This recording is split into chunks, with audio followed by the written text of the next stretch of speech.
Good evening. My name is Thurman Greco, and the name of this show is Let's Live with Thurman Greco, and it's coming to you from scenic downtown Woodstock, New York. And this evening I have a very special show because I am writing a book about the tarot, and it's not my first book, it's actually the third book.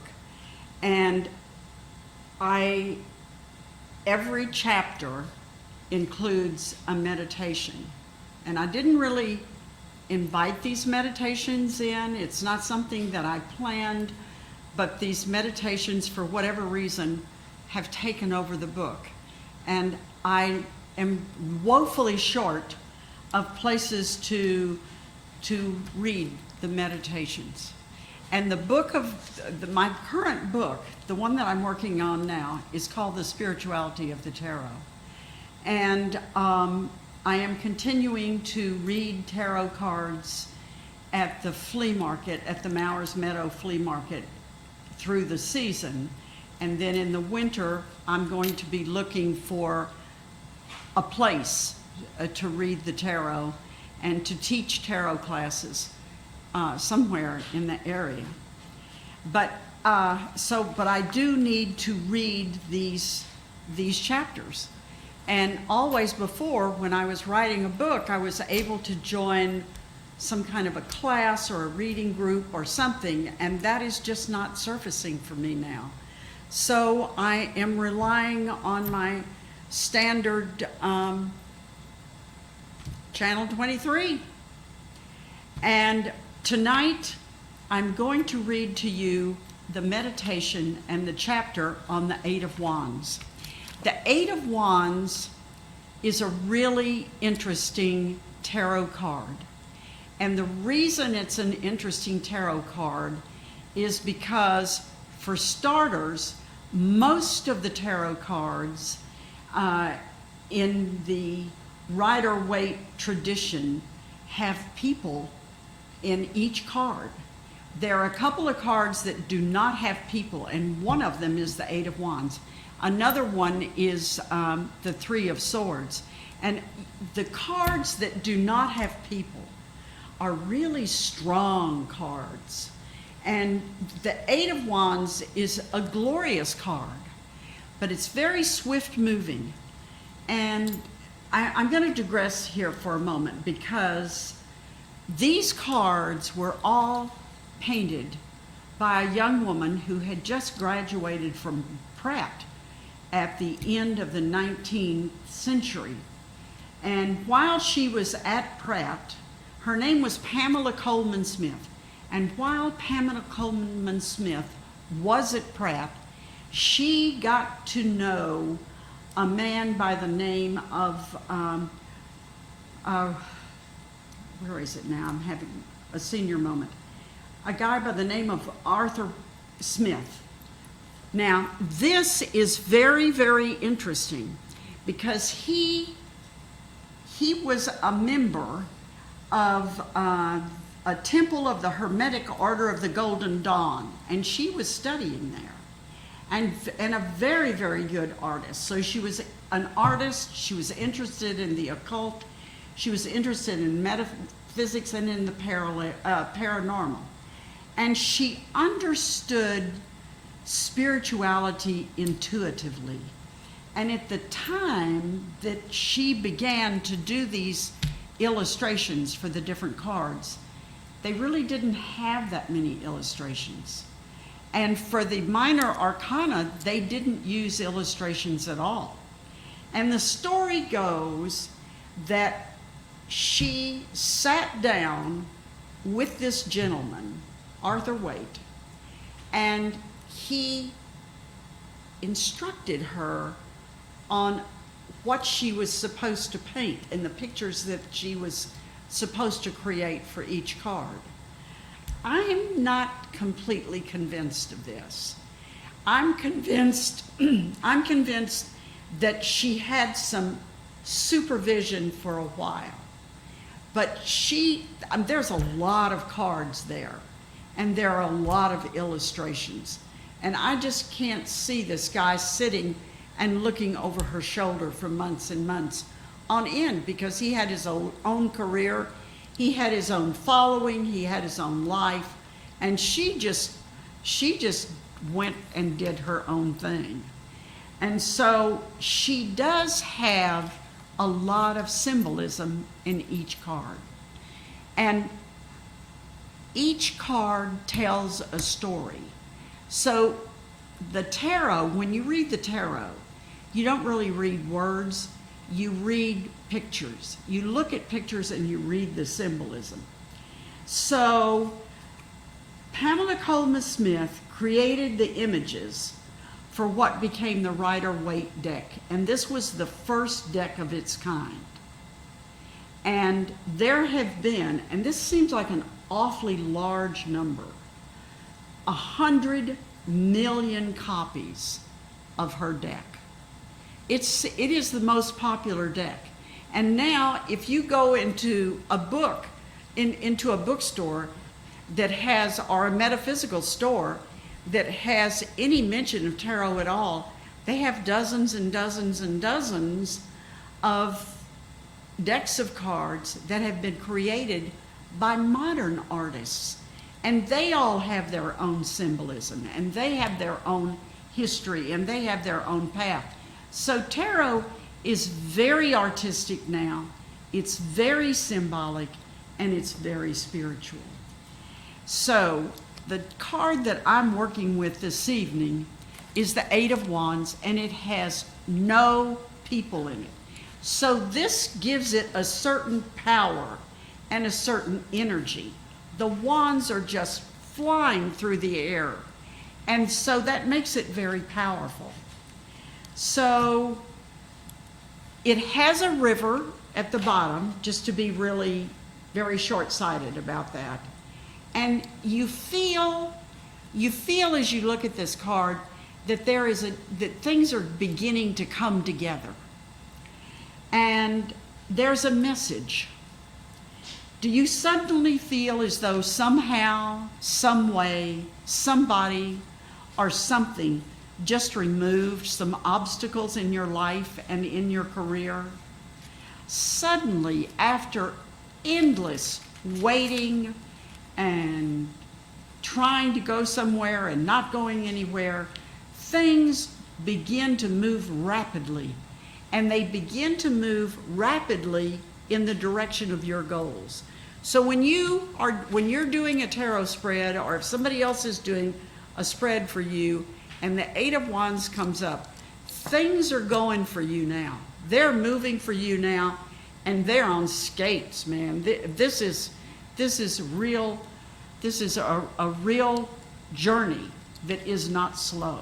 Finally, because you've been waiting for so long. The waiting is over. And your first thought about this is, well, something's wrong, I'm mistaken. Well, you're not mistaken. Things like that do happen, and there is a lot of activity, and it all needs to be sorted out. And you need to clarify your intentions.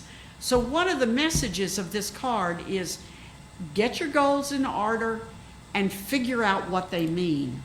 Because things are moving more rapidly than you ever hoped they would, and they're moving in your direction. And this can be kind of overwhelming. This card is an overwhelming card, but just don't let that happen. Keep going. Take advantage of this energetic boost. Take advantage of what's happening, and if it gets to be too much, ground yourself. Think grounding, grounding, grounding. Ground your activities to prevent being overwhelmed. So if overwhelmed is your situation, the word you need to start working on is grounding. So even so, there's a lot of action going on in your life, and it's very, very popular right now. Your goals are going to be sitting on the front burner. They're right out there, everything you need. This is a positive sign that invites you to be ready to be energized, because that's what this card does. It energizes you. It helps you define your goals, and it energizes you. And you need to prioritize your opportunities because you don't always have to accept everything. It's highly possible that at this point you're going to have some opportunities that you can't, it's more than you can deal with. So you're going to have to pick and choose. So you need to stay balanced so that you know where things are going, what directions they should be going in, and how you can best benefit from this. And you want to keep everything moving in the right direction. And you know, we all live, when we have these cards, we live these cards. You go and you get a reading, and the tarot reader tells you things about your cards. But truthfully, we live these cards in our lives. I know that I lived an Eight of Wands story several years ago when I found canine massage therapy. I searched high and low for a school to take canine massage therapy classes. I taught reflexology and Reiki therapy at the time, but I was becoming more involved in pet rescue as orphan dogs. Listen, they were coming to me, little dogs, 10 pounds or less, 10 years or older, and they all needed a home. Most of them, their owners had died. And that is such a devastating thing to happen to dogs. And I was really looking for the canine massage therapy because I thought this would help. So while all of this was happening in my life, while I was doing this rescue, while I was doing the Reiki, while I was doing the reflexology, and I was doing reflexology on dogs, by the way, I was searching out canine massage therapy classes. And of course, they were few and far between. I found, and they all seemed good. I mean, they all seemed good. They didn't seem bad. It's just they weren't right. I found one class in Canada, and I was thinking, well, I can't keep driving back and forth to Canada. What am I going to do? I found a distance learning class in Virginia. As I could not wrap my brain about how are you going to teach somebody massage therapy by distance? How do you teach somebody if you're not there? Because massage is touch. It's moving touch. The lady was lovely. She was very sincere. She was doing the best she could with her situation, but it just wasn't working for me. And suddenly, out of the blue, Jonathan Rudinger's class was in front of me. I had never heard of Jonathan Rudinger. I had no idea, and here it was, the perfect class. Jonathan and Anastasia offered the right class at the right time in the right place. This was the eights. They taught canine massage therapy in Toledo, and they had a student opening at a time when I was ready to take it. So I packed two little bitty dogs in the car with me, and off we went to Toledo. And I stayed there. I stayed in a motel. They had the classroom, and then they had an agreement with the motel, and we studied from dawn until dark every day. It was a fabulous class, and he's still teaching it. And he has begun through the years to embellish the massage so that he teaches other things which are extremely healthy and extremely helpful. So I felt like I could use the massage therapy, I could use the Reiki, I could use the reflexology. I was already using the reflexology, and I could use the new canine massage therapy skills. It was perfect. 3 days after I'd returned home from the class, I found a space in a local veterinarian's office, and I became an arm of that man's practice. It was a wonderful thing. This is how the Eight of Wands work. One day you're nowhere, nothing's happening, nothing's going anywhere, and all of a sudden everything's going and we all have skates on.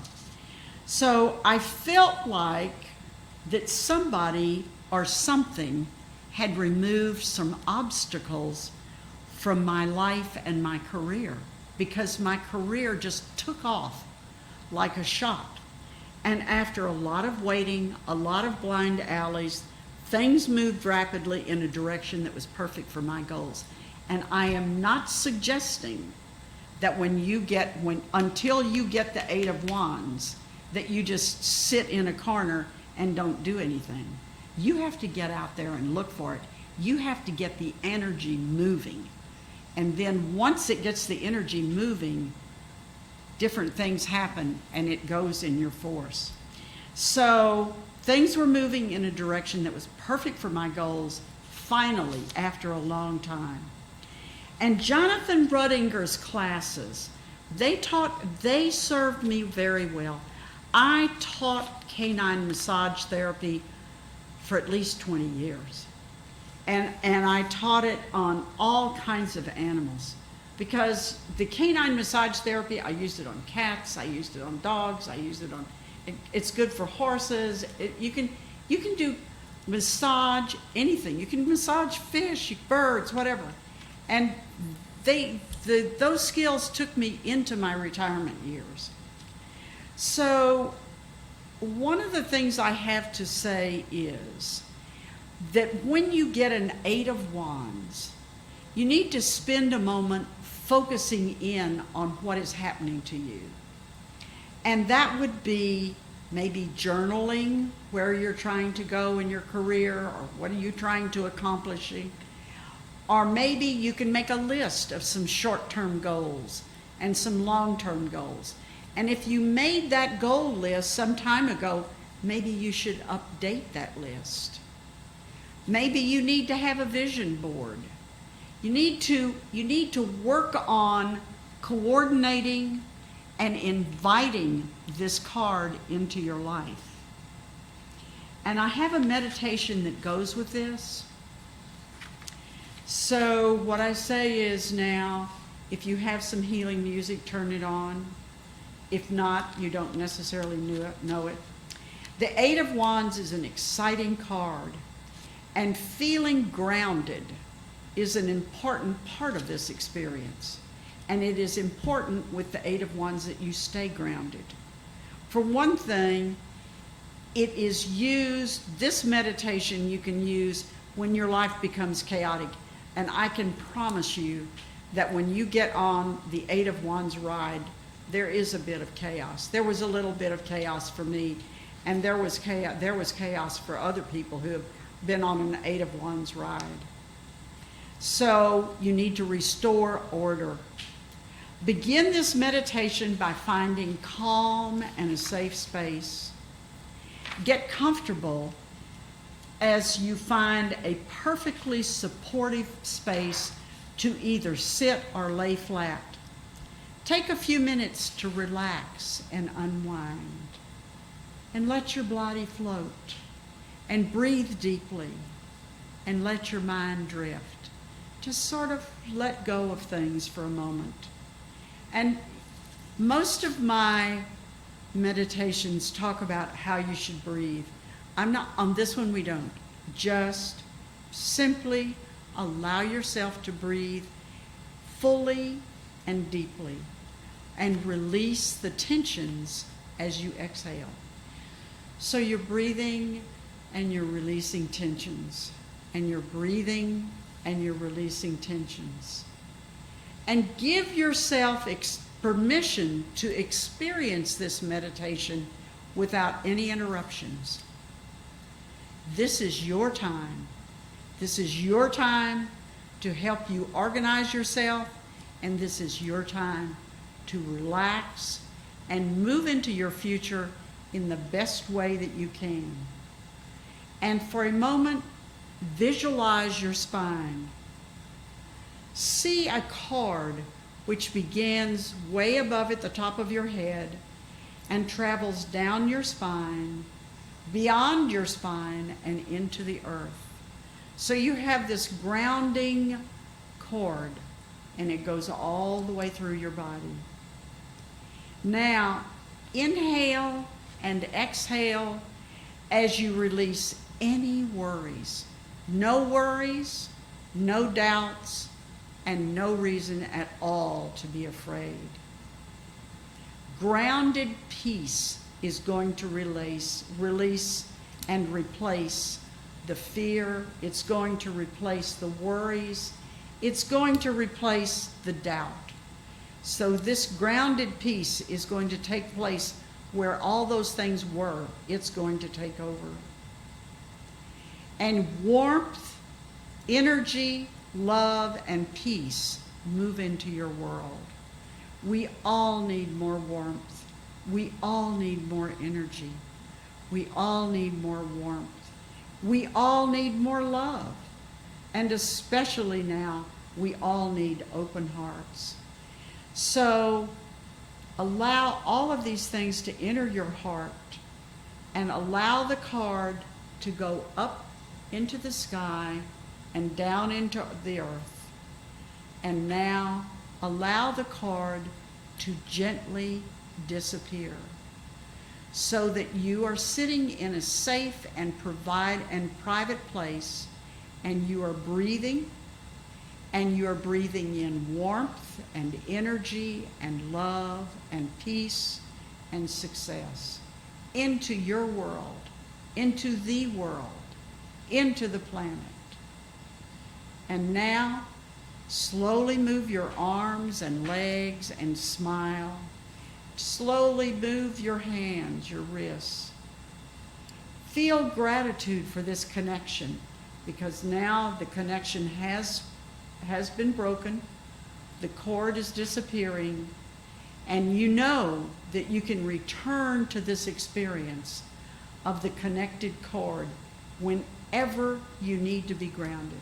So anytime you need to be grounded, this meditation is waiting for you, and it's going to provide the grounding experience that you need when so much is going on in your lives. And thank you very, very much for this experience.